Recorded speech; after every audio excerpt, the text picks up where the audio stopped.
김건희 씨하고 같이 동반으로 입원을 하든가. 예? 아니 사실은 한 사람은 저렇게 기세 등등하게 나가고 김건희 씨는 뭔가 조금 몸이 아프고 또 나올 때 휠체어를 타고 나올 정도로 심신이 미약하다. 동정심을 유발하는 거잖아요. 그러면 부부가 일심동체인데 한 사람은 처벌을 받아도 되고 저는 너무 상반되는 거죠. 그러니까 윤석열 전 대통령 무슨 버리는 자식 같은 거예요. 그냥 수사를 방해하고 이런 것에 대한 변호인단을 변협에 통보하겠다. 그러니까 이제 변협에서 징계를 하도록 통보하겠다. 뭐 이런 식의 이야기를 하는데 그건 저는 바람직하다 하지 않다고 봅니다. 그렇게 끊임없이 문제 제기하고 어거지 써서 구속 취소가 됐잖아요. 변호인도 대한민국 국민인데 수사 방해를 하면 안 되죠. 윤석열 전 대통령은 확신범이라서 그런다니까요. 저분은 자기가 잘못됐다고 끝까지 인정 안 할 거예요. 한없이 가벼운 정치 토크쇼 장르만 여의도 6월 30일 월요일 순서 시작하겠습니다. 반갑습니다. 광고수의 정프로고요. 오늘 6월이 이제 30일 마지막 날이 되면서 올해 2025년의 상반기가 끝이 나고 내일부터 하반기로 접어드는데 벌써 이렇게 됐어요. 올 상반기 정말 일이 많았습니다. 네. 또 장르만 여의도 함께 해주신 분들 대단히 감사하고요. 제 주말에 또 이 장르만 여의도 보시는 분 가운데 아주 감동적인 얘기를 좀 들었습니다. 이걸 보는데 보기에 불편하지가 않더라. 왜 이걸 보시냐 여쭤봤더니 그래 다른 건 좀 불편할 때가 많은데 이건 불편하진 않더라. 그런 얘기를. 목 넘김이 좋다. 목 넘김이 좋은 네, 목 넘김이 방송으로 좋다. 네, 그렇게 말씀해 주셔서 굉장히 큰 칭찬으로 또 알아들었습니다. 자, 하여튼 앞으로도 목 넘김 시원하게 여러분께 전해드리도록 하고요.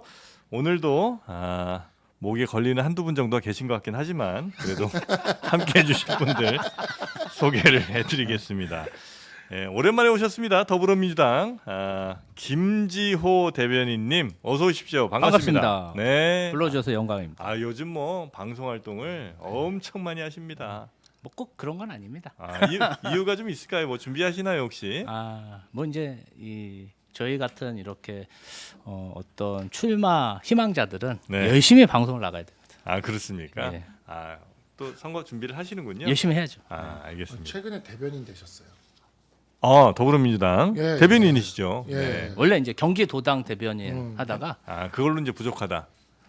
뭐 조금 요 틈을 이용해서 예. 뭔가 좀 인사 이동이 있을 네. 때 요 틈을 이용해서 그렇게 됐습니다. 바로 껴들으셨고요. 김지호 대변인님 반갑고요. 그리고 당 상황과 무관하게 늘 행복하신 우리 박상수 대변인님 어서 오십시오. 힘들 때 웃는 게 인류입니다. 인류. 예, 인류야 진짜 인류예요. 네. 반갑습니다. 네. 그리고 개혁신당 김성열 당대표 공보특보님 어서 오십시오. 네, 김성열입니다. 네, 반갑습니다. 당대표 공보특보가 원래 당마다 다 있는 거예요? 공보특보라는 자리는 있죠. 근데 네. 이제 그 좀 약해 보이니까 앞에 당 대표를 붙여주는 거죠. 예. 그래요? 공보특보 그러니까 당대표의 일만 하시는 건 아닐 거 아니에요? 당에 관련된 일도 좀. 예, 그렇죠. 사실 천하람 당 대표 권한인데 네. 천하람 의원님은 많이 못 뵙고 그냥 당에서 일을 좀 하고 있습니다. 예. 자, 김성열 특보님과 알겠습니다. 함께하고요. 그리고 오늘 뉴스는 신혜원 기자께서 또 정리해 주시겠습니다. 안녕하십니까. 네, 반갑습니다. 자, 일단 주말 사이에 또 뉴스들이 엄청 많았어요. 뭐 부동산 뉴스도 국제 뉴스 또 윤석열 수사 뉴스 등등 많았는데 일단 윤석열 전 대통령 조사 관련된 소식도 좀 먼저 살펴볼까요? 네, 토요일이었죠. 28일에 내란 특검이 윤석열 전 대통령을 첫 소환 조사했습니다. 한 15시간 조사, 그러니까 좀 들어가고 나갈 때까지 한 15시간 정도 걸렸는데 총 실제로 시간이 조사가 이루어진 시간은 뭐 5시간 남짓밖에 안 된다 10시간 이런 뭐 한 얘기가 거죠? 있죠. 그거 좀 이따가 설명을 해드릴 텐데 네. 일단 처음에 들어갈 때 나 지하 주차장으로 들어가게 해줘 이거 맞아요. 있었잖아요. 이제 특검에서 안 받아줬어요. 네. 그래서 이제 뭐 기자들이 들어갈 때 뭐 당연히 모습이 포착이 되니까 여러 가지 질문도 하고 했는데 묵묵부답으로 들어갔고 나올 때도 마찬가지였습니다. 귀가 장면 잠깐 보고 올게요. 네, 오후 조사 돌연 거부하신 이유가 뭡니까? 검사 시절 피의자가 조사단 선택할 수 있게 해주셨습니까? 김건희 여사도 곧 소환 조사 수순인데 어떻게 생각하십니까? 저런 거 이제 기자분들 이제 물어볼 때 네. 이제 대답 안 할 거 알잖아요. 알잖아, 솔직히. 뭐 안 하겠지만 물어보죠. 아, 그죠? 네, 네. 네. 그 이제 질문하는 거를 이제 어쨌든 뉴스나 이런데 이제 또 내보내시기도 해야 되니까 이렇게 네. 물어보시는 거죠. 네. 아 근데 혹시 무슨 얘기할지 모르잖아요. 일단은 들이대고 보는 거죠. 아, 일단은 근데 들이대면 그때 좀 그거 있었잖아요. 아 좀 비켜주시죠. 저분들 저 봐야 되는데 지지자들 봐야 되는데 이런 어떤 얘기라도. 멘트라도 끌어내려면 어쨌든 질문을 하는 거죠. 그 비켜주시죠 들은 기자님이 저랑 잘 아는 기자. 예. 그러니까 이제 우리 여당 출입 이젠 야당인데 네. 당시 여당 출입 기자님이셨는데 굉장히 우리 당의 기사도 좋은 기사를 많이 써주시던 분이거든요. 제가 그래가지고 그날 사과를 드렸습니다. 제가 대신. 대신 사과. 예, 고생 너무 너무 그날 너무 그게 영상이 돌아다니면서 너무 그렇게 좀 고통을 받고 계시길래 제가 그래가지고 제가 대신 사과드린다. 아니 그래서 이제 제가 왜 질문 드렸냐면 그냥 물어볼 때 이제 대답 안 하면 아까 왜 대답 안 해요? 뭐 이제 이렇게 하면 뭔가 이렇게 약간 좀 자극받아서 뭘 말할 수도 있잖아요. 근데 네. 너무 그냥 준비된 질문들만 이렇게 하시니까 혹시 아. 그렇게 하면 안 되나 그건? 아 그렇게 하는 경우도 있어요. 그래요? 네, 그런 대답 안 하실 기자분들도 건가요? 한 네. 말씀만 해주시죠. 뭐 이런 얘기 아니 하잖아요. 그러니까 그렇게 하면 안 할 수도 있는데. 아까 긁어야 되는 그렇지, 거예요? 약간 긁어야 되는 거예요. 아, 왜 안 하는데 대답을? 예전에 이렇게. 어떤 기자님 중에 그런 질문 하신 분이 있었어요. 아 그래요? 있어요. 네, 네. 뭐 메뉴 뭐 드셨나요? 했던 아주 유명한 그 네, 있었어요. 네, 그 네. 메뉴가 뭐였나요? 라고 했던 거였나? 그 배달 잡섰어? 네, 맞아요. 배달 음식 그거 있었어요. 예전에 제가 기억이 납니다. 네. 네. 아 근데 이게 또 어떤 애로가 있냐면 네, 이게 네. 질문을 할 때 그 네. 마돌이라고 하거든요. 마이크 돌이. 네, 네. 그러니까 이제 현장에 예를 들면은 마이크 돌이. 고검 아. 출입하는 기자들이 많을 거 아니에요. 네. 그럼 이제 오늘은 어느 회사가 대표로 이 마이크 들고 아, 가가지고 그렇겠죠, 질문을 해라고 하면 그 기자가 물어보고 싶은 것만 있는 게 아니잖아요. 그렇겠죠, 사전에 그렇겠죠. 질문을 취합을 하잖아요. 네. 그럼 그 질문을 한 번씩은 다 해야 돼요. 해줘야 돼요. 그러니까 계속 얘기하잖아요. 뭐 하시겠습니까? 대답하시겠습니까? 뭐 하십니까? 아, 쭉 하다 보면 이제 들어가는 거죠. 사과 안 하십니까? 네. 이런 것들 해야죠. 아니 근데 일단 이렇게 해서 한번 살짝 긁으면 긁어서 뭐 이렇게 얘기하기 시작하면 그때부터는 또 다른 질문들도 받고 할 수도 있는데 잘하실 것 같습니다. 저는 이거 잘할 수 있을 것 같아요. 긁는 건 진짜 내 자신 있거든요. 근데 이제 제가 좀 자세히 보니까 네. 이걸로 이어. 질문하는 내가 환경이 들키는 것 같아. 서울중앙지검 같은 데는 네. 들어가는 입구부터 네. 그 출입문까지 좀 거리가 있어요. 네, 아. 맞아요. 근데 지금 고검은 고검은 거리가 짧아. 너무 맞아. 짧아요. 맞아요. 너무 아. 짧으니까 네. 무시해서 갈 수도 있는데 그 거리가 길면 사실 무시하기가 좀 어렵습니다. 그래서 차를 아주 바싹 갖다 대잖아요. 맞아요. 코앞까지. 근데 그렇게 짧은 경우는 특히나 또 안 들려? 뭐 이렇게 한번 하면 아이씨 뭐 이러면서 한번 볼 거 아니야. 그런 거 한번 해줘야 되는데. 여튼 그렇게 해서 이제 조사에 이제 대답은 없이 걸어가던 모습이 찍혔고요. 네. 그 조사실 내부도 이제 좀 보도가 좀 됐죠? 그렇습니다. 뭐 그래픽 있나요? 좀 보여주시면 네. 저렇게 생겼습니다. 옆에 이제 대기실이 있고요. 대기실에서 이제 뭐 예를 들면 경호처 직원들이나 이런 사람들이 좀 대기를 하고 이 조사실 안에는 이제 피의자인 윤석열, 그 다음에 피의자 측의 변호사, 그다음에 이제 특검측 이제 조사하는 사람들이 쭉 앉아 있는데, 그러니까 아까 말씀드렸잖아요. 들어가 있는 건 한 15시간 됐는데 실제 조사 시간은 5시간에 불과했다. 일단 들어가서 오전 한 10시부터 1시간 정도 이제 오전 조사를 했어요. 네. 조사를 누가 했냐면 경찰이죠. 박창환 총경이 이제 주도해서 이제 조사를 한 거예요. 경찰청 중대범죄수사과장. 그렇습니다. 네. 이제 어떤 혐의에 대해서 했냐? 경찰이랑 공수처가 체포영장 집행하러 갔을 때 당신 방해했잖아. 요 혐의에 대해서 물어본 거예요. 네. 이제 1시간 묵고 나서 이제 밥을 먹었죠. 밥 먹고 나면 들어가야 될 거 아니에요. 근데 대기실에서 나 안 들어가라고 버틴 거예요. 네. 경찰이 하는 조사는 난 받지 않겠어. 그러니까 명분은 그겁니다. 그러니까 윤석열 측에서는 당시에 체포영장 집행 자체가 불법이라고 보고 네. 있고, 그래서 내가 그 체포영장 집행하러 왔던 이 박종경을 내가 고발했는데 피고발인이 고발인을 조사해, 가해자가 피해자를 조사해, 나 안 받을 거야 이렇게 하고 버틴 거죠. 아니 이거는 좀 약간 말이 안 되는 게 예를 들어 그들의 주장입니다. 내가 어떤 검사한테 조사 받아. 네. 근데 그 검사를 내가 고발해.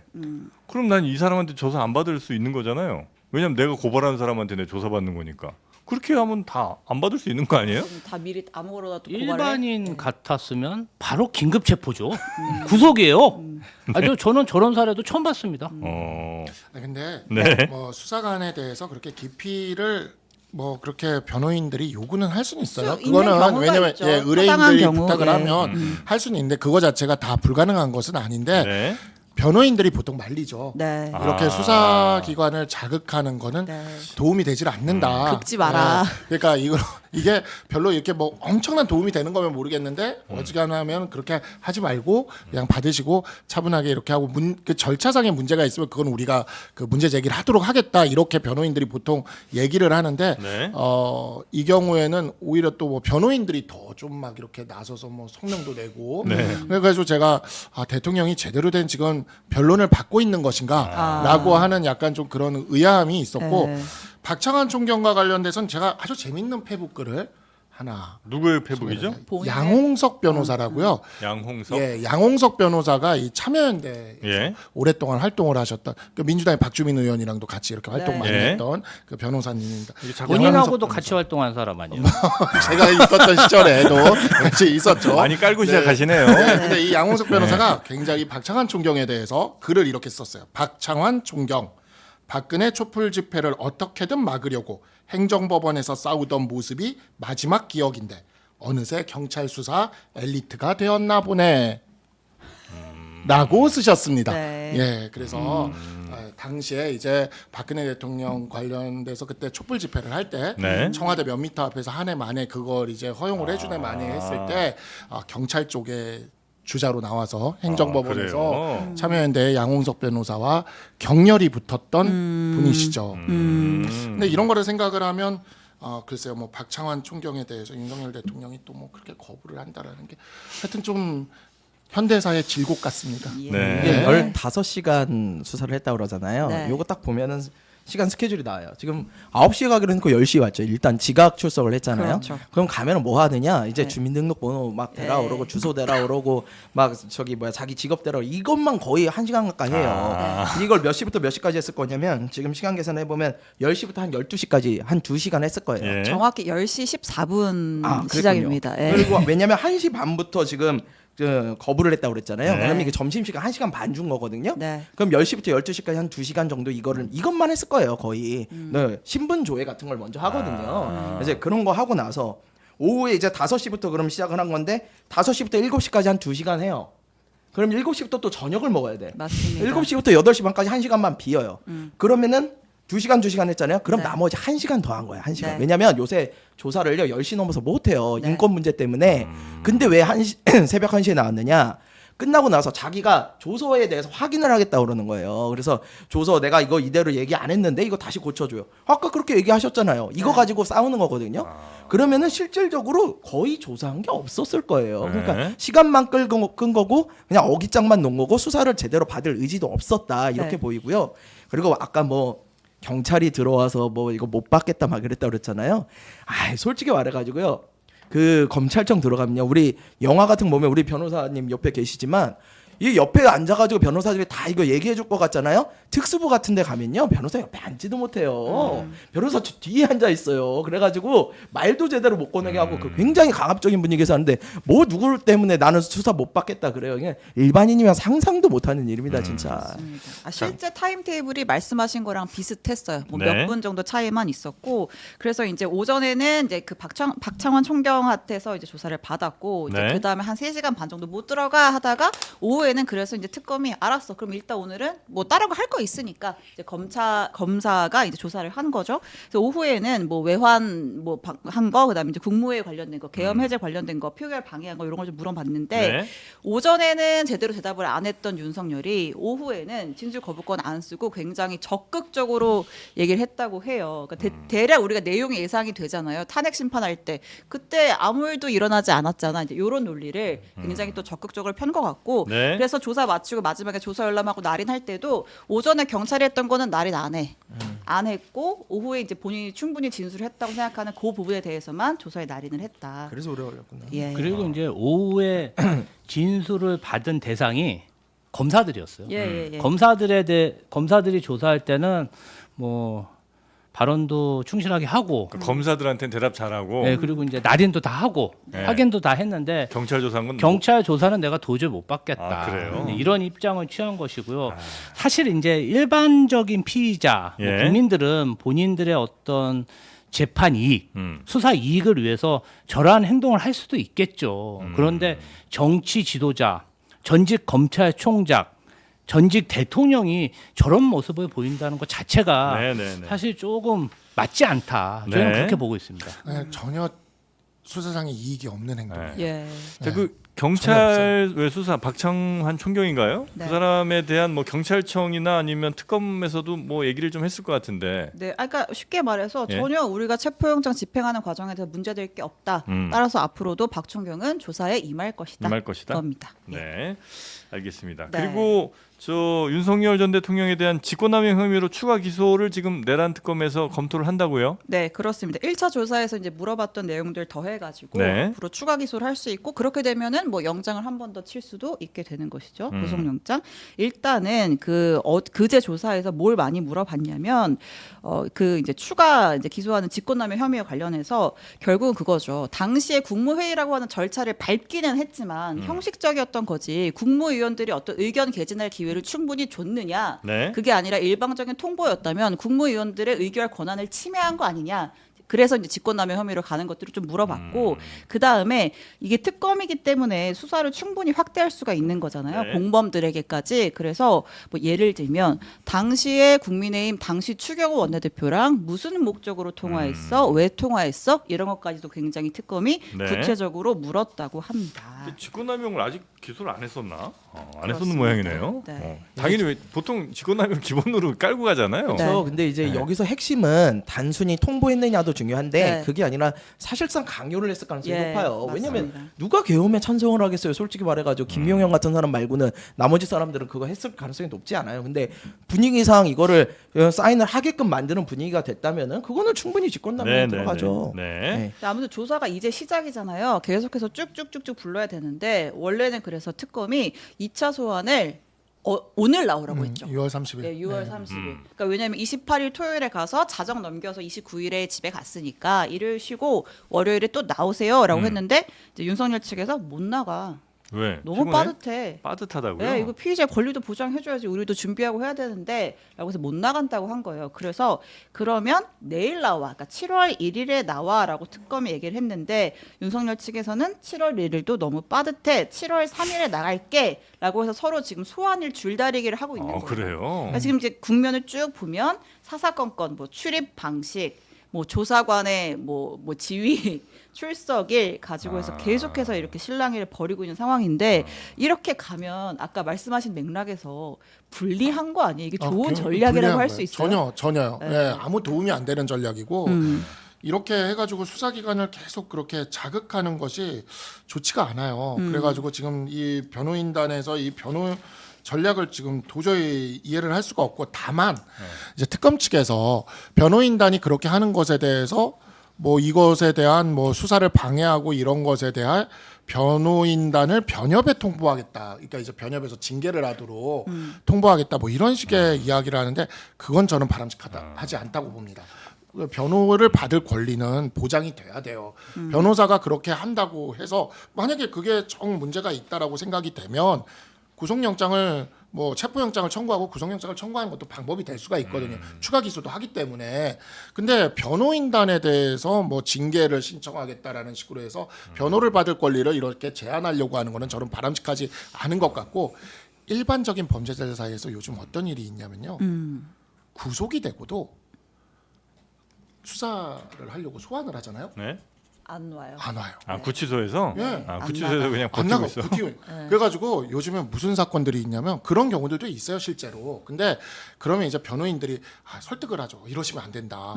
한 대 맞을 거 2대 맞고 정말 큰일 난다 하는데도 그 요즘 이제 하도 형사사법의 인권을 민주당에서 많이 보호를 많이 해오셨지 않습니까? 네. 그 과정에서 그런 것들이 다 보장이 되고 있어요. 그래서 요즘 무슨 일이 벌어지냐?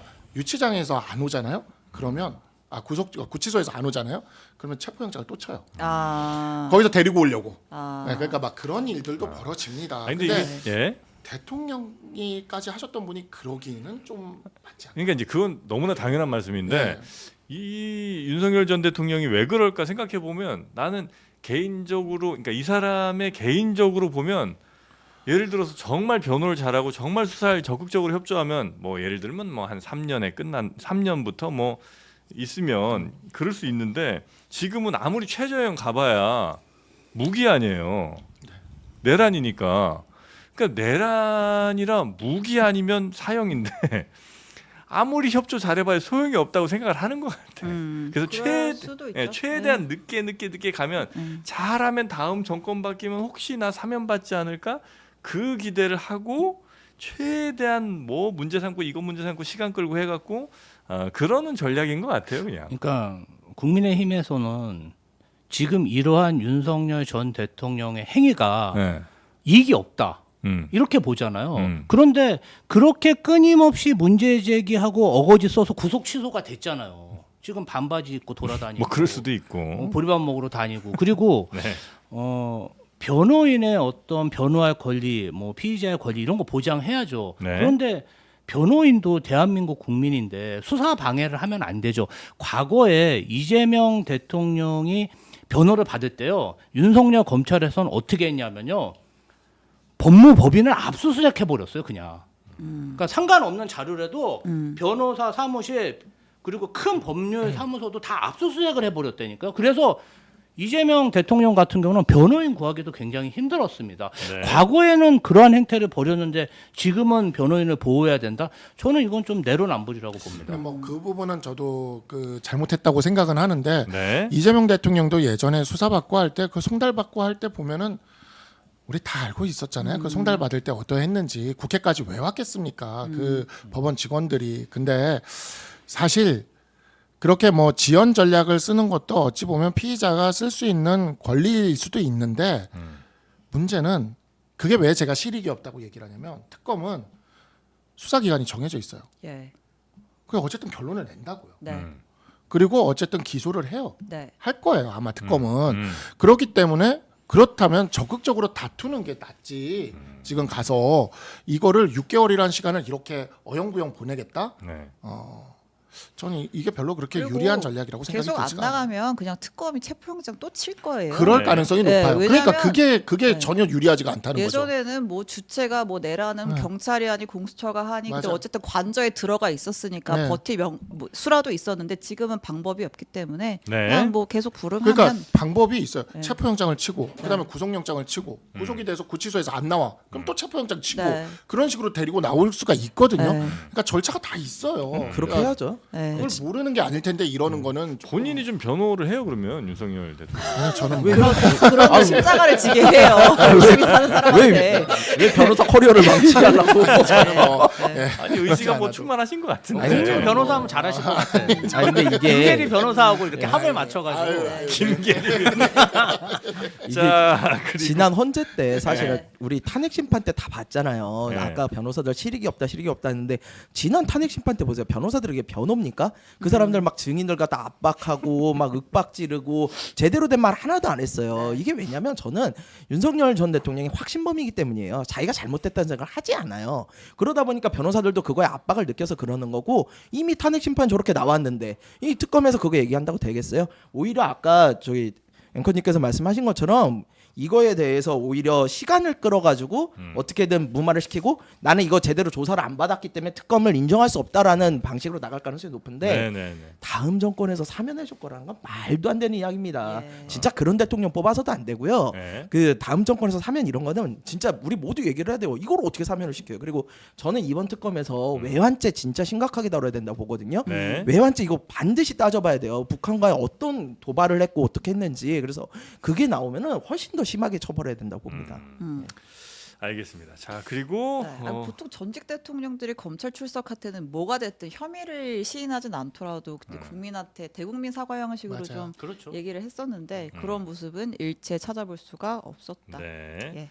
근데 전직 대통령 가운데 용서받을 수 없는 죄를 저지른 사람들이 아마 대부분일 텐데 끝까지 형사한 사람이 한 명도 없다고 저는 알고 있습니다만 아, 그렇지 않나요? 그래서 네. 사면권을 함부로 쓰면 안 돼요. 그러니까 저는 그런 진짜 그렇게 당위는 생각해요. 당연히 있는 것인데 네. 지금까지는 안 그랬잖아요. 그러니까 윤석열 전 대통령만은 그러지 않을 것이다라는 그러니까 그 사람은 그런 기대를 할 거라고 이제 저는 생각을 한다는 거죠. 뭐. 그렇게 해야 된다는 건 전혀 아니고. 그렇죠. 자 그리고 네. 김건희 씨에 대해서도 네. 지금 이제 특검이 남은 두 가지 특검, 김건희 특검, 최혜병 특검도 속도를 내고 있는데요. 예. 일단 김건희 특검 같은 경우에는 검찰로부터 수사 자료 다 이첩을 받아서 이제 본격적으로 김건희 부를 준비를 하고 있다 이렇게 보면 되겠습니다. 내일 모레 2일에 그 광화문 KT 빌딩의 사무실 지금 인테리어 열심히 하고 있는데 네. 현판식도 진행을 한다고 하고 김건희 특검이 다룰 것들이 진짜 많잖아요. 진짜 16개 많잖아요. 혐의가 들어가 있기 때문에 네. 그래서 이 팀의 핵심은 업무 분장입니다. 네. 누가 뭐랑 뭐 맡을래? 야, 네가 도이치 전담할 거야?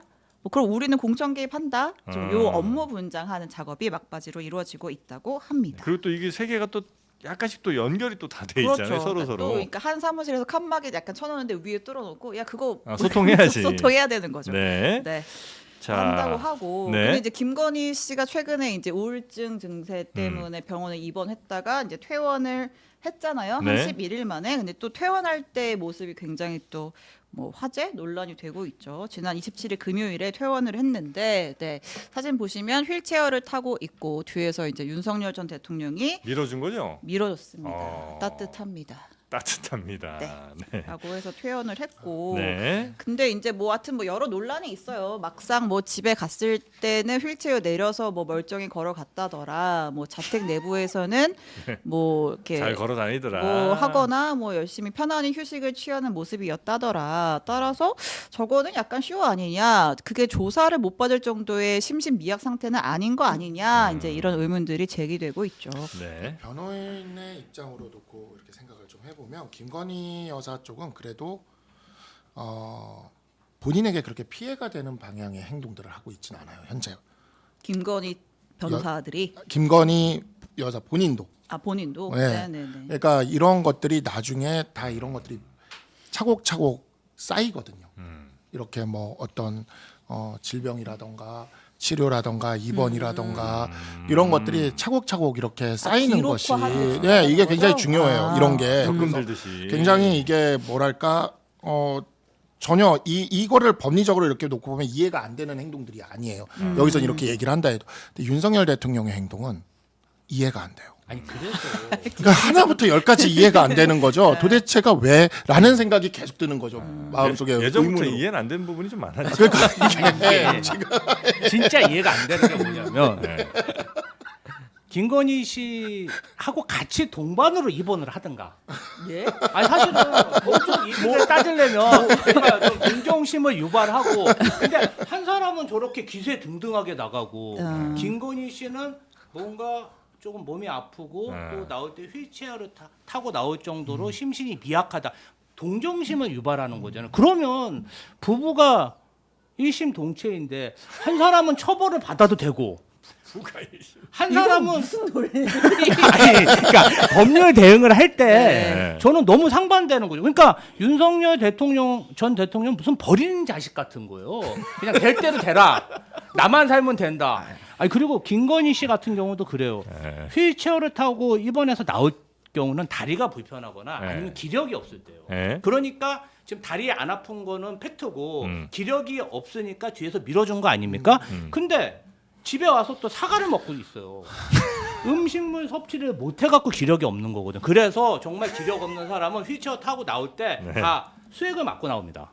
뭐 하나 매달고 나옵니다. 근데 제가 봤을 때는 그래서 연계 가능성이 높다. 많은 사람들이 그렇게 그거야 뭐 보고 또 있습니다. 전문가들이 또 판단할 영역이니까 네. 그것까지는 뭐 여기선 정말 뭐 추측으로 네. 합리적으로 생각해 볼 수 있는 추측으로 생각을 해본다면 그러니까 우리 법원이나 검찰이 또는 특검도 포함이겠지만 약간 우리나라가 인도주의적 면이 있어요. 부부가 나란히 혐의에 쌓여 있을 때는 부부의 일방만을 구속을 시키고 일방은 그래도 사회에 이렇게 또 대표적인 게 이제 우리 조국 정경심 부부의 사례가 굉장히 좀 그 대표적인 좀 그런 사례라고 볼 수가 있는데 양방을 동시에 구속하는 경우가 잘 없어요. 좀 시차를 두더라도 예, 약간 시차를 두더라도 일반적으로. 약간 좀 네. 그런 게 네. 있는데 네. 윤석열 대통령이 본인이 감으로써 김건희 여사를 살리려는 거 아니냐? 그런 건가 싶은 생각이 아니 정말 그렇다면은 이것은 정말 네. 뭐라고 얘기를 하기가 정말 이렇게 복잡해집니다. 눈물 마음이. 없이 들을 수가 없네요. 아, 네. 전략, 사랑의 전략. 근데 이제 그 전략이 안 먹혔던 경우들도 있어요. 예. 네. 예전에 이제 전두환 대통령 시절에 네. 희대 부부 사기를 저질렀던 장영자 이철이 부부라고 아. 있습니다. 모두 구속됐습니다. 네. 네, 그래서 그런 경우들도 있기 때문에 사실 좀 현명한 전략을 좀 쓰셨으면 좋겠다. 아 이거 뭐 죄 무게에 따라서 그건 결정을 해야지. 그냥 뭐 두 사람이라고 부부라고 무조건 뭐 희대의 살인 사건이야 둘 다. 근데 어떻게 한 명 안 집어넣어요? 법에는 눈이 없어요. 눈을 네. 가리고 죄를 보는 거죠. 그거에 대해서 부부라 그래서 누구 하나 봐주고 그러면 되겠습니까? 그래서 저는 그런 건 맞지 않다고 보고요. 윤석열 전 대통령은 확신범이라서 그런다니까요. 자기가 잘못했다는 생각 한 마디도 없어요. 아니 지금도 사과 한 마디 안 하잖아요. 저분은 자기가 잘못했다고 끝까지 인정 안 할 거예요. 네. 네. 자. 그리고 넘어가기 전에 그 네? 최혜병 특검도 이제 역시 2일에 현판식 하면서 이제 본격 출범을 하는데 내일 그 최혜병 묘역을 참배한다고 하는 소식이 하나가 들어와 있고 이제 현판식 건 출범 첫날 임성근 전 사단장 핵심 피의자죠 불러다가 소환 조사를 한다고 합니다. 임성근 뭐 핵심이죠? 네, 그렇습니다. 자. 이분 엊그제 부르지도 네? 않는데 찾아갔었잖아요. 네. 특검 사무실. 면담 요청했다가 했다가 까이고 돌아갔죠. 네. 자 그러면 이번에는 이번 정부의 인선 이제 뉴스가 주말 사이 많이 나와갖고 그렇습니다. 그거 좀 한번 살펴볼까요? 네, 이재명 대통령이 어제 6개 부처 장관 그리고 2개 수석 비서관에 대한 추가 인선을 단행을 했습니다. 좀 쪼개서 보려고 하는데요. 네. 일단 가장 눈에 띄는 라인업, 그러니까 이제 검찰개혁, 사법개혁 주도할 부처들 있잖아요. 법무부 장관, 행안부 장관 그리고 이제 대통령실에서 발을 맞출 민정수석에 누구를 앉히느냐. 민정수석 같은 경우는 또 이제 전임 뭐 후보자가 낙마를 하기도 해가지고 네. 누구를 앉히느냐가 관심을 모았는데 일단 법무부 장관에는 뭐 우리가 친명 좌장이라고 부르죠. 이재명 대통령과 38년직이라고 알려진 정성호 의원, 뭐 법사위원장도 2번인가 역임을 했었고 그 다음에 행안부 장관 후보자에는 역시 중진입니다. 우선 윤호중 의원을 지명을 했습니다. 네. 그 다음에 이제 대통령실 민정수석에는 봉욱 전 대검 차장검사를 지명을 했습니다. 네. 일단 요 사법개혁 라인업에 대해서는 뭐 사법개혁에 완벽한 뭐 세트가 갖춰졌다고 생각하시는 분도 계신 것 같고 아니면 너무 좀 무른 거 아닌가. 그러니까 좀가 사법개혁 혹시 뭐 검찰개혁을 하려면 훨씬 더 좀 강한 사람들이 있어야 되는데 그렇지 않은 것 같다는 평가도 있는 것 같습니다. 일단 민정수석에 또 검찰 출신을 이제 지명을 했다는 것에 대해서 또 네. 검찰이야 이제 이런 목소리들이 있죠. 있고요. 네. 우리 김지호 대변인께서는 어떻게 보십니까? 일단은 정성호 법무부 장관 후보자가 네. 이번에 지명된 게 사실은 거론된 게 금요일 밤 토요일부터 거론되다가 일요일 날 지명된 거거든요. 네. 아, 다들 조금 의외라는 그런 반응들이 많았어요. 최초에는 윤호중 네. 후보자가 법무부 장관을 법무장관. 많이 음. 함흥평을 했었죠. 올랐는데 네. 아무래도 제가 봤을 때는 제 생각입니다만은 오광수 민정수석이 낙마하면서 네. 뭔가 어떤 검찰 개혁에 있어서 그 주체들 중에서 대통령과 흉금을 터놓고 얘기할 수 있는 그런 좀 긴밀한 분이 법무부 장관을 할 수뿐이 없었겠다. 정성호 의원 같은 경우는 사실은 지난번에 국회의장도 출마했었고 나름 다음번에 국회의장도 출마하는 그런 소문도 있었거든요. 네. 그런데 이제 법무부 장관은 사실 가면 뭐 여야 할 거 없이 굉장히 어떤 화제에 집중이고 일이 많을 거 아닙니까? 그런데 아무래도 이재명 대통령과 인간적인 관계, 신뢰를 생각해서 본인이 법무부 장관 가서 약간 희생을 했다 생각하시는 거예요? 희생보다는 네. 이재명 정부의 성공을 위해서 모든 걸 다 바치겠다 이런 마음으로 가신 게 아닌가 네. 그런 생각이 좀 듭니다. 알겠습니다. 그 좀 강력한 개혁 드라이브는 좀 어려울 거란 얘기를 하시는 분이 좀 있던데 그 부분은 혹시 어떻게 보시는지? 그러니까 저는 여기 인사 중에서 이 민정수석이 된 봉욱 네. 민정수석 개인적인 인연이 좀 있어요. 음. 예, 그러니까 이게 봉욱 민정수석이 이제 2015년에 윤석열 정부의 민정수석했던 김주연 법무부 차관 네. 이 당시에 박근혜 대통령 시절에 그 사법시험을 부활하겠다. 라는 이야기를 갑자기 발표를 해서 당시 로스쿨생들이 동맹 휴학을 하고 그랬었나요? 집회를 하고 하는 굉장히 그 난리가 났던 사건이 네네네네. 있어요. 네. 그때 이제 봉욱 민정수석이 당시 법무부의 법무실장이었어요. 네. 박근혜 정부 법무부의 법무실장이었는데 네. 봉욱 민정수석이 김주현 차관이 지르고 나서 이제 막 난리가 나니까 봉욱 민정수석이 그거를 이제 무마하고 얘기를 듣겠다 하면서 이제 로스쿨 출신의 저를 비롯한 이렇게 변호사들이랑 그다음에 로스쿨생들이랑 또 해가지고 만나가지고 이야기를 들어주고 이렇게 해서 당시에 박근혜 대통령의 사법시험 부활이라는 그런 것을 이렇게 밀어붙이는 거를 중간에 사실상 브레이크를 잡은 게 이 봉욱 민정수석이었어요. 근데 그 과정에서 사법시험 출신과 로스쿨 출신 간의 그 법조계 안에서의 많은 그 해묵은 그 점을 굉장히 잘 조정을 했습니다. 그래서 당시 이제 로스쿨 출신 변호사들 단체가 있었는데 그 단체의 고문으로 최근까지도 계셨었어요. 그러면서 이제 저랑도 이제 뭐 1년에 한두 번씩은 뭐 연락도 하고 뭐 이런 인연이 생겼죠. 네. 그때 이렇게 생겼는데 굉장히 그때도 보면은 합리적이고 할 말은 하고 그렇지만 굉장히 조정을 하고 현실적인 분이에요. 봉욱 그래서- 민정수석이. 예, 예. 그래서 저는 이분을 임명했다라는 것이 굉장히 좀 선구안적인 느낌이 좀 들고 잘 이재명 들리니까. 정부에서 생각보다 우리가 생각하는 것보다 상당히 그 과격하지 않은 방향으로 갈 수도 있겠구나. 이 봉욱 민정수석을 임명을 하는 거를 보면서 사법개혁이 네, 그런 방향으로 갈 수 있겠다. 합리적으로 갈것 왜냐하면 같다. 왜냐하면 그 원전과 관련돼서 우리가 굉장히 걱정하고 있으니까 원전 회사 사장을 또 그렇게 임명을 하지 네, 않았습니까? 산업부 장관 예. 후보자에 좀 이따 네, 얘기하고. 그렇게 하지 네. 않았습니까? 이런 부분들이 인선이 굉장히 저는 조금 이게 좀 인상적으로 보였고 봉욱 민정수석의 경우에는 제가 보기에 굉장히 합리적 합리적이다. 조정자로서의 역할을 할 것 같다. 칭찬하는 거 보니까 약간 불안한데요. 아니 약간 불안한데. 칭찬하는 거야 막 이러면서. 김지호 괜찮아요? 제가 사실은 네. 뭐 경기도나 네. 당에서 이재명 대통령 밑에서 비서관으로 근무하면서 느낀 건 뭐냐면 네. 개혁을 한다고 네. 그냥 막 밀어붙이는 네. 그러다가 오히려 개혁이 안 되고 정권을 잃어버리는 경우가 많아요. 아. 뭘 조직을 알아야 면장도 하는 거 아니겠습니까? 그리고 검찰이라는 검사 조직 자체를 네. 전체 검사를 다 악마하고 적으로 규정하면요. 네. 나라가 어떻게 되겠습니까? 지금 안 그래도 권순정 대구고검장, 이종혁 광주지검장, 민주당이 이야기하고 있는 그러한 수사권, 기소권 분리에 대해서 공무원이 공개적으로 이건 잘못됐다 얘기하고 있어요. 이 사람들이요 그냥 공무원이 아니라 이상한 공무원들이에요. 정말 개혁을 하는 데 있어서 선행적인 어떠한 시뮬레이션이나 선례 없이 그냥 밀어붙였다 조금의 틈도 보이면 바로 해집고 들어오는 게 검찰이거든요. 그렇기 네. 때문에 실무 능력이 있고 검찰 의견도 어느 정도 반영할 수 있는 사람이 주요 직책에 가는 게 맞다. 저는 그렇게 보고 있어요. 근데 그동안 민주당의 입장은 강력하게 이번에 저 검찰 개혁 좀 해야 되고 그동안 그냥 합리적으로 혹은 이제 좀 이렇게 스무스하게 가려다가 계속 안 됐다. 문재인 정부 때도 하려다가 안 되고 하려다가 이번에야말로 진짜 강력하게 가야 된다. 이게 입장 아니에요, 민주당이? 민주당의 입장이 맞고요. 네.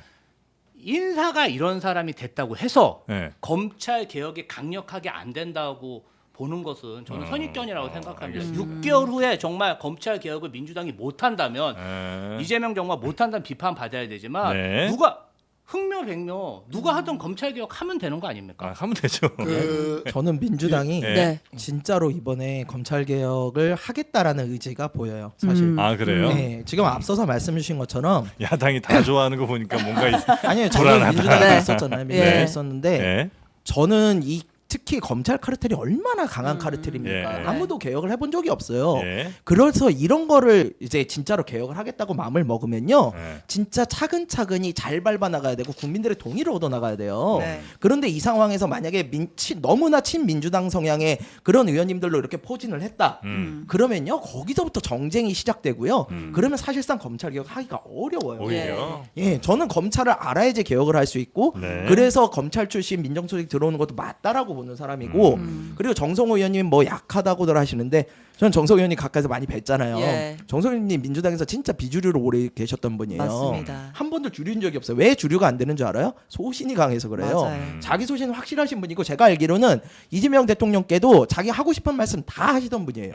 그러니까 이런 분을 넣는다는 것 자체가 검찰 개혁에 있어서 정말 소신을 가지고 일을 해라라는 이야기라고 저는 보이고요. 네. 오히려 이 방향이 정말로 검찰 개혁을 할 수 있는 방향이라고 보여요. 저는 검찰 개혁 진짜 찬성하는 사람이거든요. 네. 검사들이 특히 김건희 여사 관련해 가지고 뻔히 보이는 일들 다 수사도 안 하고 막 가서 황제 조사하고 이런 부분들이 더 이상 있어서는 안 돼요. 그래서 네, 네, 네. 그런 거에 대해서 오히려 이재명 대통령이 정말로 검찰 개혁을 하려는 모습으로 보인다. 이렇게 보여요. 아니 그리고 저 정성모 의원은 이재명 대통령한테 그동안 할 말 다 할 수 있었던 거는 본인 5선인가 그렇잖아요. 네. 그럼요. 할 만해 충분히. 그렇죠. 아니 뭐 그만 수많은 5선 6선들이 다 말 못해도 예, 워낙 정석은- 오랜 예. 친구고 네. 우리 당 개인적인 우선들을 성정이 예. 우리 당 우선들을 생각하는. 네. 아 근데 그 봉욱 민정수석과 관련돼서는 네. 저만 그렇게 평가를 하는 게 아니라 당시 이제 민주당 문재인 정부에서의 그 검수안박에 대해서 저와 함께 굉장히 강력하게 반대했던 그 검사 출신의 김종민 변호사라고 네. 있습니다. 네. 이 김종민 변호사가 SNS에 오늘 제가 SNS를 많이 소개하는데 네. 이렇게 이야기를 했어요. 존경하는 선배 봉욱 민정수석이 기왕 어려운 선택을 하셨으니 전두환 군사정권에 참여한 김재익 경제수석의 길을 걸어가시길 바랍니다라는 덕담을 남겼습니다. 김재익 경제수석이 이제 그 전두환 정부 때 경제 정책을 총괄하다가 아웅산에서 이렇게 돌아가셨던 네, 그런 네. 분이신데 그 굉장히 그 아주 뭐 보수 인사라고 보긴 어렵지만 전두환 정부의 어찌 보면 친서민적인 경제 정책은 그분이 많이 또 했거든요. 거의 경제 대통령처럼 그냥 그랬죠. 전두환이 아예 그냥 다 맡겼다는 거죠. 예, 네. 그러니까 이제 봉욱 민정수석이 그런 역할을 해주기를 바란다고 이렇게 김종민 변호사도 네. 글을 남길 정도로 법조계 안에서는 굉장히 평판이 좋으시고 굉장히 합리적이고 조정적인 그런 분이시라서 기대를 좀 다만 하고 이제 뭐 있습니다. 비판하신 분들은 검찰 출신이라 검찰 개혁 할 수 있겠냐 뭐 이 걱정하신 분들 계시고 그다음에 좀 너무 온건판이라는 걱정 그다음에 약간의 비판은 그 저희 방송도 출연한 이규원 그렇습니다. 그 위원장 예. 같은 경우에 그건 좀 그럴 수 있죠. 예, 그분이 예전에 그 김학의 출국 금지 사건 관련해서 하여튼 이분과 좀 일이 있잖아요. 그러니까 이제 당시에 네. 김학의가 피의자 신분에서 재판 일정이 남아 있는데 출국을 하려고 하니 긴급하게 그걸 막는 과정에서 네. 이거 좀 절차상 문제가 있는 거 아니냐라고 했던 게 김학의 불법 출국 금지 사건인데 이게 최종적으로는 관련자들이 모두 무혐의를 받았어요. 근데 이제 그 과정이 굉장히 길었죠. 그 과정에서 이제 이규원 지금 대변인 당시 이제 검사가 뭐 1심에서 유죄 나고 뭐 하여튼 그랬는데 당시의 과정에 어쨌든 자기는 상부의 지시에 따라서 이제 움직였다라고 얘기를 했던 거고. 상부의 지시에서 그 상부가 바로 그러니까 이제 어쨌든 검찰 조직에서 이거는 불법 출금이 필요하다라고 네. 해서 조치가 이루어졌던 거라고 얘기를 했는데 그 상부였던 사람이 봉욱이라는 거죠. 뭐 여러 라인이 있는데 네. 그 중에서 이제 참고인으로 왔던 봉욱 당시 이제 대검 차장이었나 그랬을 거예요. 근데 그때 와서 나는 지시한 적이 없다라고 얘기를 했던 거죠. 이제 그래서 그걸 두고 지금 이런 민정수석이란 중책을 맡으려면 적어도 나한테 사과는 해야 사과는 되는 거 하고 아니냐. 맡는 게 도리 아니냐 이제 이런 목소리를 네. 내고 있습니다. 그 관련해서 사과하시라고 그랬죠. 아니 사과는 해야지. 네. 보니까. 그 관련해서는 하여튼 저희가 잠시 후에 이규원 네. 당시 검사 네. 지금은 조국혁신당의 조국혁신당 대변인 대변인. 네. 전화 연결 잠깐 좀 해보도록 네. 하고요. 네. 그리고 법무부 차관 이진수 차관에 대해서도 저 비판이 좀 있죠. 조국혁신당 쪽에 박은정 의원인가요? 그러니까 어쨌든 이제 윤석열 정부에서 요직을 맡았던 인물이라는 거죠. 심우정 네. 총장의 밑에 있었고 이제 윤석열의 구속 취소 결정 나서 이거 재항고 할 것이냐 할 때 그 대검 부장들 회의 열어가지고 결정 내렸잖아요. 네. 근데 이제 결국은 안 했잖아요. 그 회의에 참석했던 멤버 중에 하나다. 이런 친윤 검사들 데려다가 무슨 검찰 개혁 하겠다는 거냐 이제 이런 목소리도 있는 상황입니다. 네. 근데 박은정 의원님은 좀 너무하신 것 같아요. 근데 이런 식으로 쓰면은 네. 검찰을 쓸 수 있는 사람 아무도 없어요. 요직에 있던 사람들은 다 그런 회의 들어갔을 텐데 그 중에서도 괜찮은 사람이 있으면은 가려서 쓰고 또 위에서 요번엔 지시를 잘하면 되잖아요. 검찰이란 조직은요. 네. 위에서 어떤 지시가 내려오느냐가 굉장히 중요해요. 그래서 네. 위에서 잘 지시해서 쓰면 되지. 아. 아니 칼을 의사가 들면 매 쓰고 요리사가 들면 요리 쓰는 거죠. 그래서 그렇게 잘 썼으면 좋겠다는 생각입니다. 그 이진수 법무부 차관을 아마 임명했을 때 네. 현 정부의 국정 철학에 대해서 동의하냐 아냐에 대해서 물어봤을 거고 당연히 그렇겠죠. 적극적으로 동의해서 저는 임명됐다고 생각합니다. 차관이라고 해도 사실은 정무직이기 때문에 언제든지 직위 해제를 할 수 있고 이 부분 관련해서 이진수 차관이 정말 개혁적인 일을 못 해내고 걸림돌이 된다면 그때 가서 저는 비판해도 늦지 않다. 차관, 비서관까지 너무 인사에 예민하신 것 같아요. 조국 혁신당의 그 박은정 의원 같은 경우에 드는 예가 뭐 그런 걸 거예요. 윤석열이라는 사람은 그 검찰총장 될 때 정부에 그러면 반한다고 얘기했는데 그 총장으로 임명했냐 아니지 않냐. 그때도 검찰 개혁한다고 그렇게 얘기를 해놓고 막상 되니까 싹 돌아버리는 거 아니냐. 그런 걱정을 아마 하는 것 같아요. 검찰총장 같은 경우는 임기가 정해져 있고 그리고 이 검찰총장이 뭔가 현 정부의 철학과 다른 행위를 했을 때 여러 가지 방법으로 제약을 하든지 압박을 가하든지 싸웠어야 되는데 문재인 정부에서 어떤 방법으로 그러면 윤석열 검찰총장과 싸웠냐 이 부분에 대해서는 비판하시는 분도 좀 있거든요. 네. 그때 정말 적극적으로 윤석열 검찰총장과 싸웠냐 그렇기 때문에 과거 정부에서 그랬다고 해서 이번 정부가 그럴 거라고 생각하는 것은 좀 일반화의 오류라고 뭐 생각합니다. 그런 걱정을 이제 한다는 거겠죠.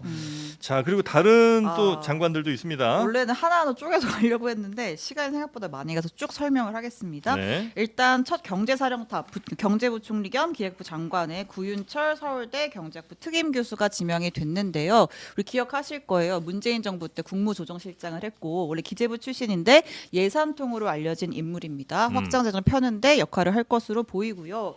그 다음에 아까 잠깐 얘기가 나왔는데 그 산업부 장관 후보자에 김정관 두산 에너빌리티 사장이 네네. 발탁이 됐어요. 이분은 뭐 저는 잘 모르는데 뭐 약간 또 그쪽에 계신 분들을 잘 알고 어쨌든 원전하는 회사잖아요. 그래서 이번 정부에서 그러니까 탈원전에 대한 우려를 조금 접게 하는 그런 취지가 있는 인사로 좀 풀이가 됩니다. 네. 그 다음에 복지부 장관 후보자에 정은경 전 청장이 결국 지명이 됐습니다. 네. 사실 정 전 청장 같은 경우에는 1차 내각 발표 때 이미 원래는 발표를 했을 정도로 그냥 뭐 되겠지 했던 사람이었는데 그때 이제 그 배우자의 주식 논란이 좀 있었잖아요. 이제 질병관리청장 할 때 코로나 시국에 이제 배우자가 코로나 관련 주식을 가지고 있었다라고 논란이 됐었는데 이번에 지명을 했고 후보자 본인이 청문회에서 그 논란에 대해서 상세하게 말씀을 드리겠다, 뭐 돌파를 해보겠다 이런 입장을 낸 상황입니다. 네. 그다음에 교육부 장관 후보자에 이진숙 전 그분 아니에요. 그분 네, 아닙니다. 방통위원장. 네, 전 충남 충남대 총장. 네. 이분이 그 서울대 10개 만들기, 지방 국립대 거점 투자하자 이런 거를 이제 대통령한테 제안했던 인물이라고 하고요. 네. 그다음에 대통령 직속 기구인 지방시대위원장에 김경수 전 지사가 임명이 됐습니다. 그 지방시대 위원장은 주로 어떤 일을 하는 곳이죠? 지방에 좋은 일 하는 거죠. 이게 아니, 말을 이제 그렇게. 과거에 아유, 뭐 균발이라고 네? 과거에 문재인 정부 아. 때 균형발전위원회라고 지방 네. 균형 뭔가 발전. 좀 이제 지역에 투자하고 이런 심의하고 그다음에 네. 수도권 규제할 때 네. 굉장히 그 영향력이 큰 아 그래요. 네. 내가 볼 때 느낌은 김영수 위원장 임명되는 거 느낌은 윤석열 정부 초기에 물론 굉장히 중요한 문제였지만 저출산 위원장의 부위원장이었나요? 하셨던 나경원 네. 네. 의원 임명했던 거랑 비슷한 느낌을 좀 받아요. 아니 저는 그렇게 안 보고요. 큰 일은 없다는 네. 말씀이신 비슷한 건가요? 느낌을 받아요. 아니 그렇지 네. 않습니다. 이 김경수 전 지사 같은 경우는 지금 이제 어떻게 보면 대선 경선을 같이 한 사이고 다음 대선을 노리는 예비 주자 중에 하나. 예비 주자 중에 한 명이자 어떻게 보면은 지금 주류와 전혀 다른 비주류라고 볼 수 있거든요. 근데 과감하게 비주류 인사를 끌어안았다는 측면에서 이게 장관급 인사일 거예요 아마. 맞습니다. 네. 그래서 이재명 대통령이 어떻게 보면은 비주류 인사를 끌어안음으로 인해서 어떤 비주류도 우리 당과 정부의 일정 포션을 확보해 줘야 된다. 아. 그러한 선언을 했다는 걸로 보고요. 비주류를 좀 챙긴다. 그렇죠. 네. 이재명 대통령도 과거에 경기도지사로 이렇게 출마할 수 있었던 게 당에 있는 세력들이 주주는 아니지만 이런 사람도 있어야 된다. 보호를 해줘서 경기도지사가 된 거거든요. 그런가요? 민주당은 약간 그런 전통이 있는데 국민의힘 같은 경우는 사실 비주류들을 굉장히 탄압하는 역사를 계속 이어나가고 있습니다. 네. 나 한 가지 궁금한 거 있어요. 이 명단 들으면서 정은경 장관 후보자 그 의혹 있잖아요. 마스크 주식 의혹 네네네. 해소된 거예요? 해소되고 다시 지명한 거예요? 청문회에서 밝히겠죠. 그거는 김민석 총리 때도 똑같이 말씀하셨잖아요. 김민석 총리 자료 하나도 안 냈잖아요. 아니 정은경 아니 나는 정은경 진짜 기분 끝까지 뭘 내기를 내겠다는 계속 거예요. 기다렸어요, 진짜. 아니 근데 아니, 제가 그러니까 제가 다른 거는 넘어갈 수 있는데 코로나 때 마스크 주식을 산 게 그것도 그 질병관리청장 하면서 마스크 주식을 만약에 샀다면 이게 국민들 감정상 이해가 가요? 그러니까 저는 이제 처분을 했어도 이해가 안 갈 것 같은데요. 남편이 마스크 주식 관련 회사 주식을 샀고 예.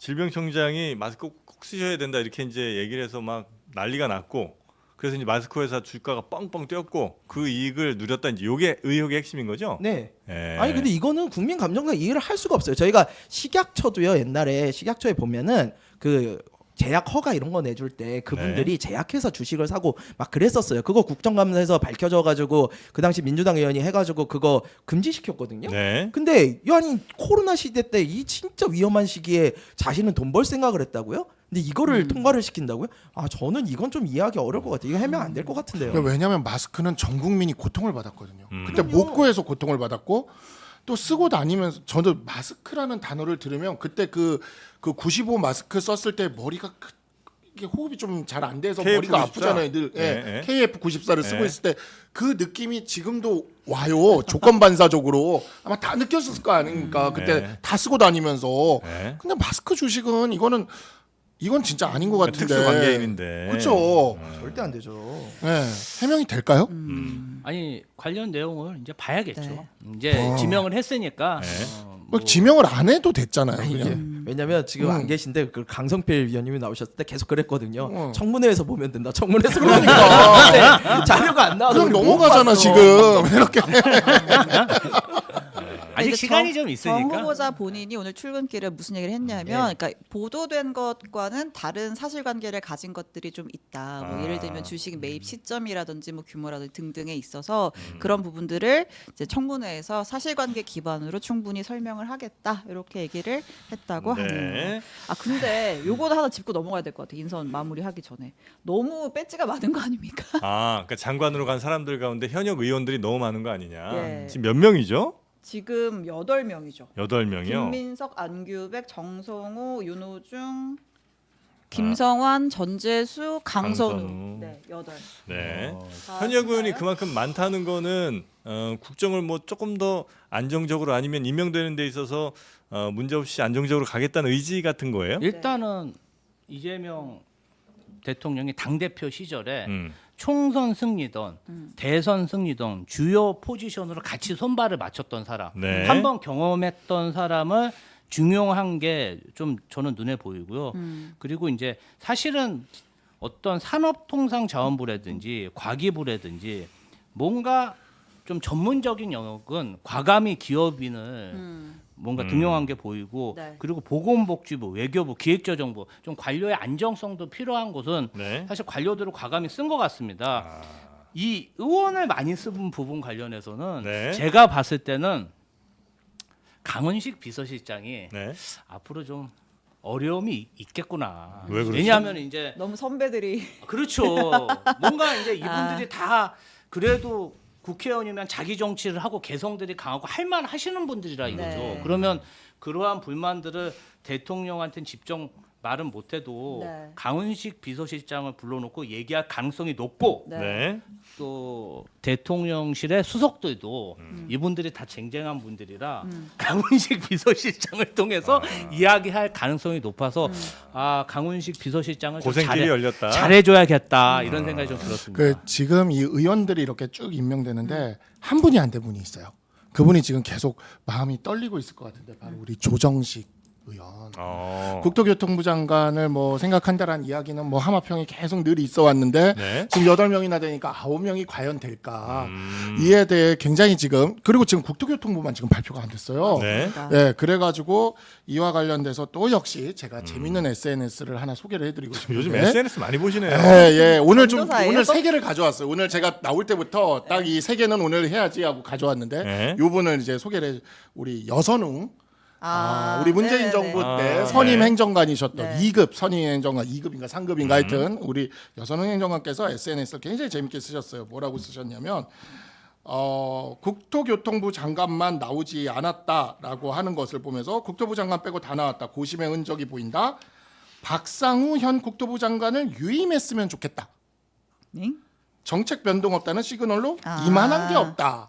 해서 윤석열 정부의 박상우 전 국토부 장관을 유임시키자는 무슨 뜻이죠, 그거는? 저도 모르겠어요. 그냥 이렇게 쓰셨어요. 부동산 시장의 요동침이 정책에 큰 변화가 없다라는 시그널을 네, 시작해 그런 것 주자, 같아요. 그런 그래서 제가 취지라는 이제 거예요. 좋아요를 누가 눌렀나를 봤어요. 네. 우리 김진욱 대변인님이 좋아요를 또 이렇게 아. 딱 눌러 그래서 이게 민주당 안에서 박상우 국토부 장관을 유임시키자는 이야기가 있는 건가 제가 김지호 대변인께 물어보고 싶었어요.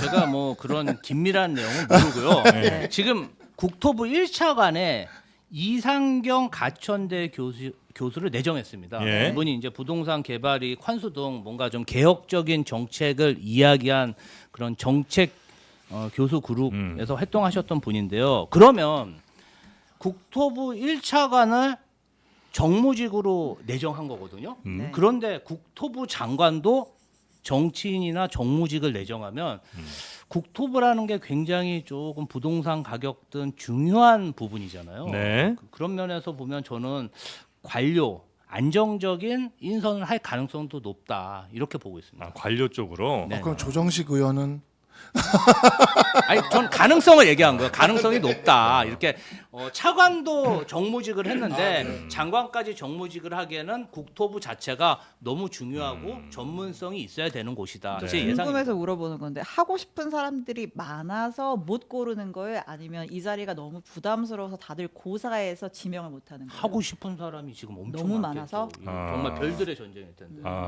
국토부 장관에. 그럼요. 이거는 뭐 행안부 장관, 국토부 장관은요 국무총리하고 누구나 하고 싶은 자리입니다. 뭐 근데 물론 자칫하면 네. 이 정치인들의 무덤이 될 수 있는 자리예요, 이 자리가. 일단 몇 명 알잖아요. 우리가. 무덤이 될 때 되더라도 네. 한번 하는 거하고 안 하는 거하고 네. 차이가 있으니까. 왜냐면 이제 특히나 지금 이제 부동산 가격이 굉장히 맞아요. 불안한 상황이라 아마 조만간 어떤 뭐 책임을 지고 그 국토부 장관이 물러나야 될 가능성도 꽤 있잖아요. 그래서 아마 전 유임 얘기가 그런 거 아닌가 싶은데 지금 있는 사람은 유임시키고 현재 불안한 혹은 뭐 문제 생기는 그 부동산에 대해서 책임을 지우고 날리고 그 다음에 뭐 또 당에서 누굴 데려오든지 뭐 이렇게 혹시 하는 건 아닌가? 에이, 유임이 말이 됩니까? 네. 말도 안 되는 이야기죠. 가능성이 이재명 낮아 정부의 보이는. 그 정책과 윤석열 정부의 정책은 판이하게 달라요. 왜냐하면 경제 정책 자체가 다르기 때문에 네. 이재명 정부는 굉장한 확장 정책을 쓸 거라는 말이에요. 그럼 확장 정책이 되면은 인플레가 발생을 하고 집값이 뛸 수밖에 없어요. 그러면 이재명 정부의 부동산 정책은 규제로 갈 수밖에 없어요. 안 그러면 집값이 뛸 건데요, 계속. 그러니까 그런 거에서 완전히 다른데 어떻게 기존의 국토부 장관을 그대로 유임을 합니까? 말이 안 되는 이야기고요.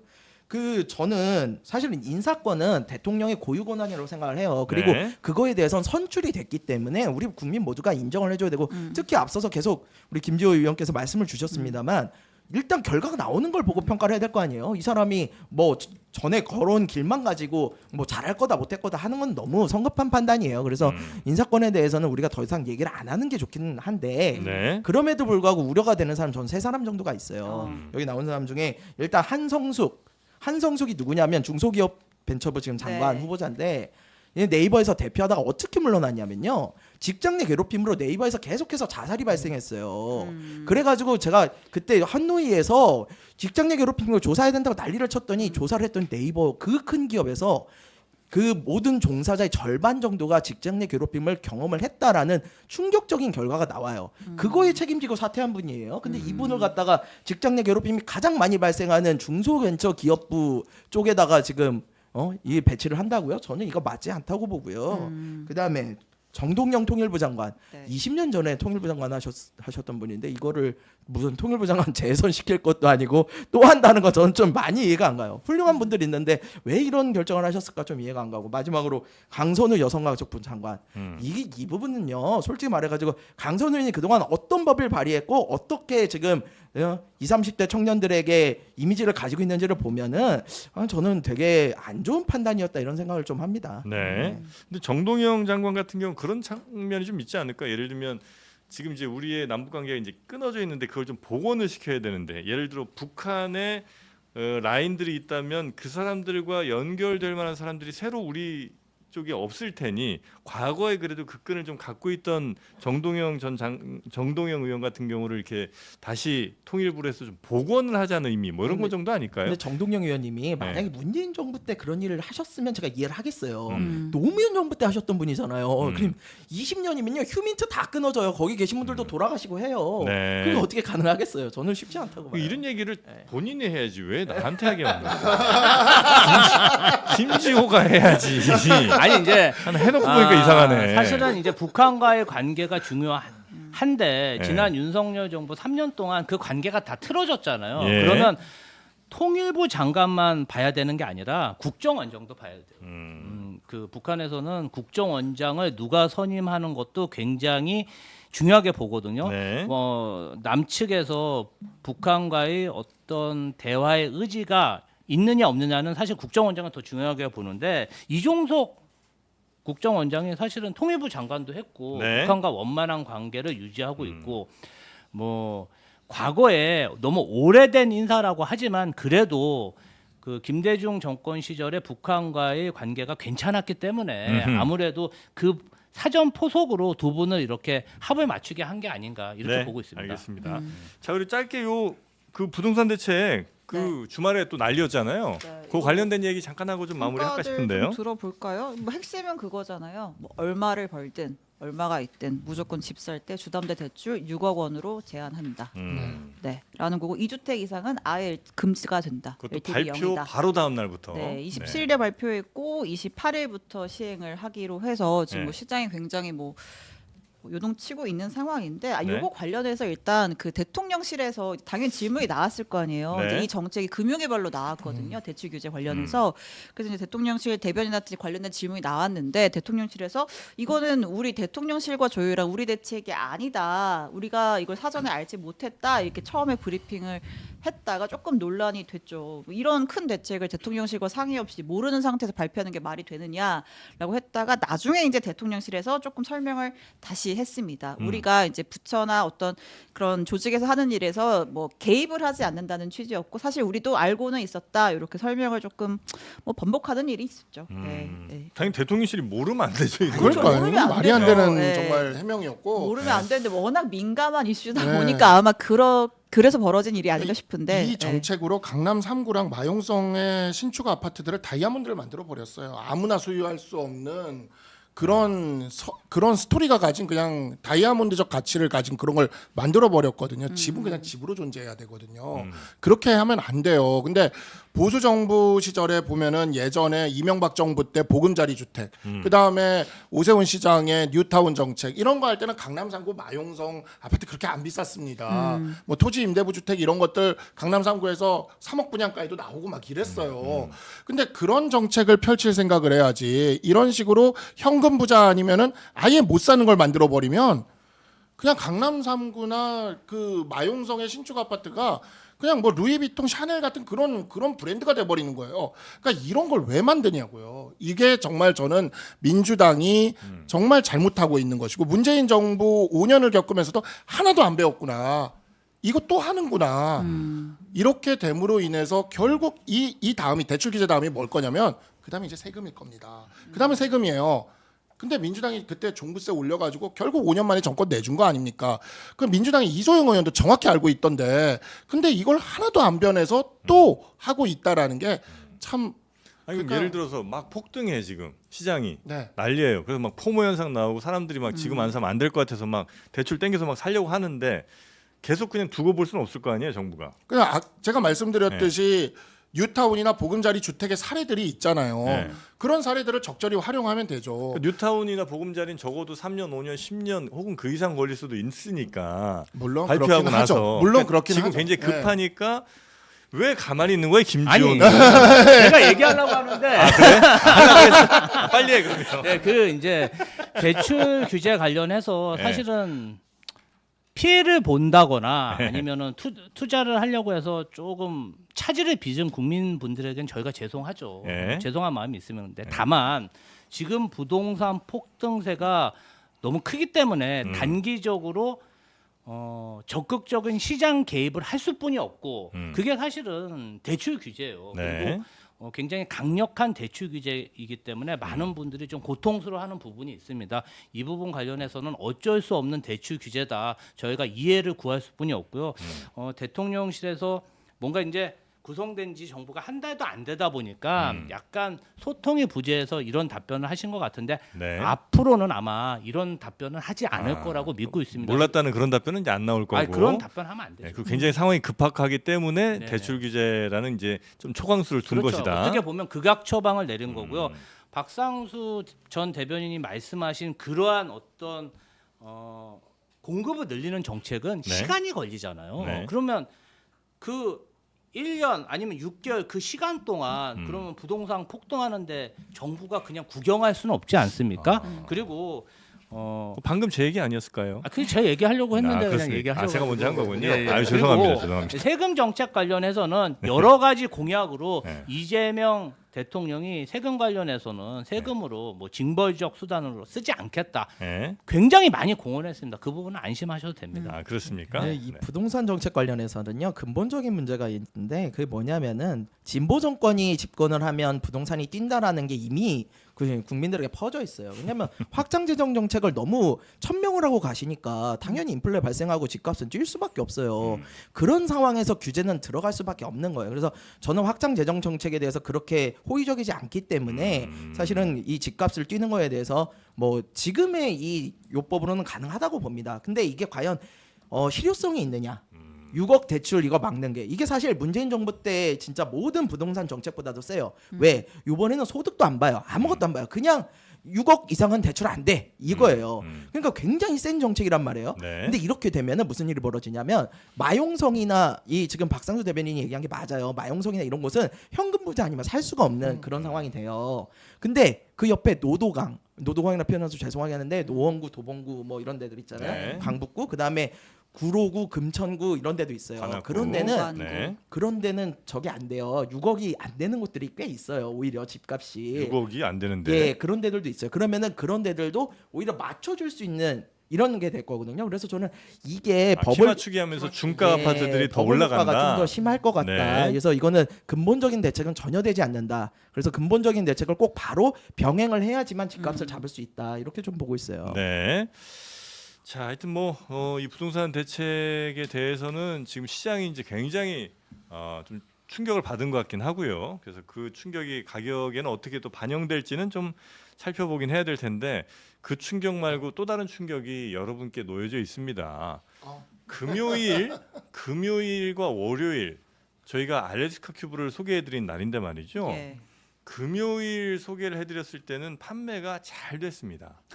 근데 월요일 여러분 시간에는 판매가 안 돼. 그래서 금요일 분들이 좀 깔끔한 이미지인가 봐요.